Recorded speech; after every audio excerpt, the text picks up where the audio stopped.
这是各位观众朋友，大家好，欢迎您收看藏人行政中央电视台本周西藏华语新闻节目，我是主持人卓玛。今天的主要新闻有：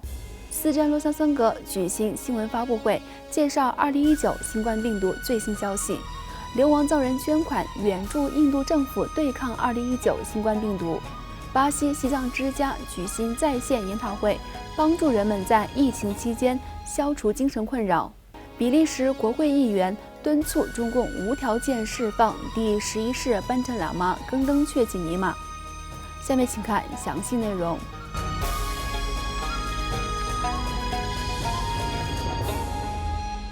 在2019新冠病毒持续肆虐印度各地，造成空前的卫生危机之时，藏人行政中央司政罗萨桑格于本周四4月16号举行例行新闻发布会，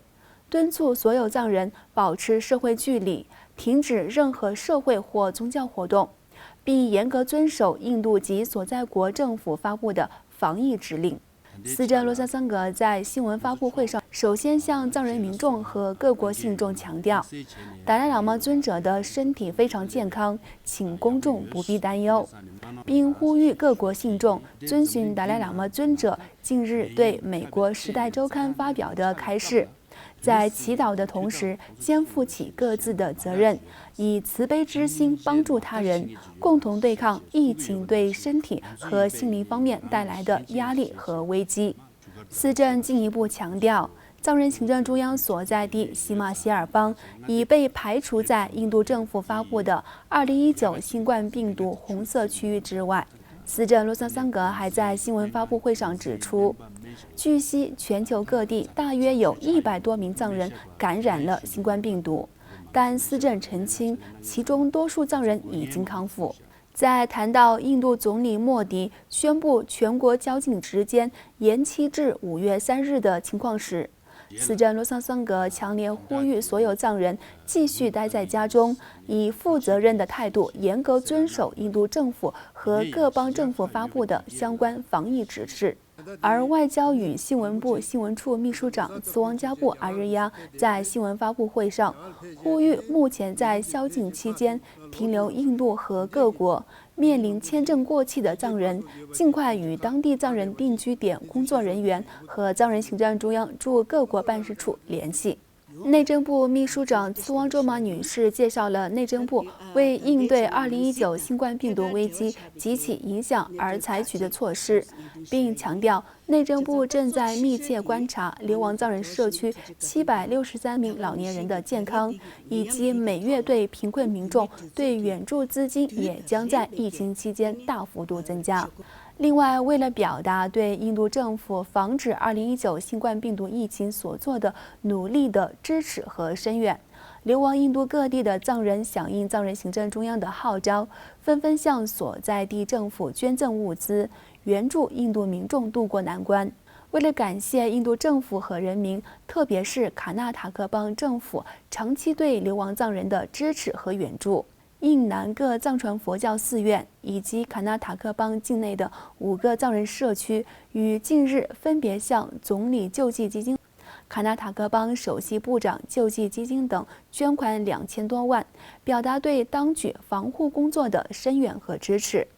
与此同时，全国各地的藏人和非政府团体也纷纷采取各种措施，支持和援助印度中央和各邦政府对抗2019新冠病毒的传播和救济贫困民众所做的努力。位于印北达兰萨拉的辩经学院、上密院、热堆寺、琅杰寺、乃琼寺和噶尔登寺向总理救济基金、喜马偕尔邦首席部长救济基金和冈格拉地区防疫基金分别捐赠150多万卢比，而达兰萨拉非政府团体也向上述救济基金捐款60多万。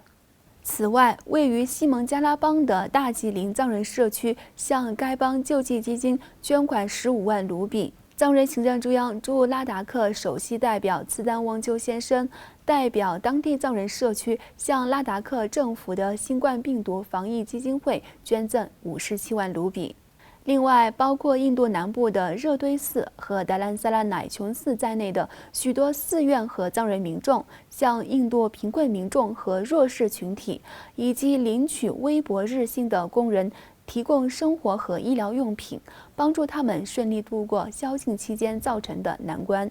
本月初，藏人行政中央嘎夏宣布，将下属各部门工作人员的1天薪资捐赠给印度总理救济基金，援助印度民众度过2019新冠病毒造成的空前难关。此外，源自中国武汉的2019新冠病毒在全球范围内造成不断恶化，导致人们在焦虑、精神崩溃和恐慌等方面的困扰日益增加。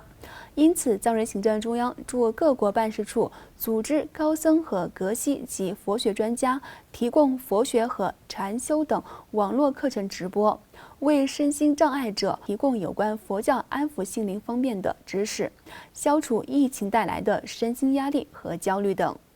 对此，巴西西藏之家在该国实施宵禁期间，组织禅修与思维训练在线互动研讨会。这一研讨会将针对巴西和葡萄牙民众在宵禁期间就如何培养情感平衡和解除精神困扰方面进行了讨论。此次的在线研讨会中有近200多名民众参加。这一研讨会从3月25号至4月10号的每周3举行。请继续收看今天的最后一则新闻。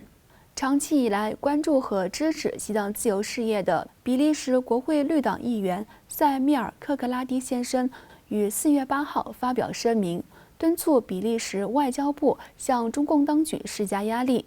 要求无条件释放第11世班禅喇嘛更登却吉尼玛。比利时国会绿党议员塞米尔·科克拉蒂先生于4月8号在比利时国会中就第11世班禅喇嘛遭中共劫持一案，口头质询该国外交事务与国防大臣菲利普·戈凡。科克拉提议员在质询时指出，第11世班禅喇嘛遭中共劫持的25年以来，他的下落始终不明，这象征着中共政权对藏人的镇压。他进一步表示，班禅喇嘛将在本月25号年满31岁。然而，对于中共当局强迫失踪的行径，比利时政府的立场是什么？比利时是否打算向中共当局发出强烈的讯息，让班禅喇嘛获得自由？根据科格拉提上周发表的声明指出，西藏连续被评为自由度世界倒数第2，仅次于叙利亚。而第11世班禅喇嘛劫持一案更显示出中共当局铁腕统治西藏的手段。他还强调，中共长期以来侵犯人权的行径需要立即获得解决。因此，他敦促比利时外交部向北京发出强烈的讯息，要求中共当局无条件释放第11世班禅喇嘛更登却吉尼玛。各位观众朋友，藏人行政中央电视台本周西藏华语新闻节目就为您播报到此。欲了解更多有关西藏外的讯息，请登录以下网址。感谢大家的收看，我们下期节目再会。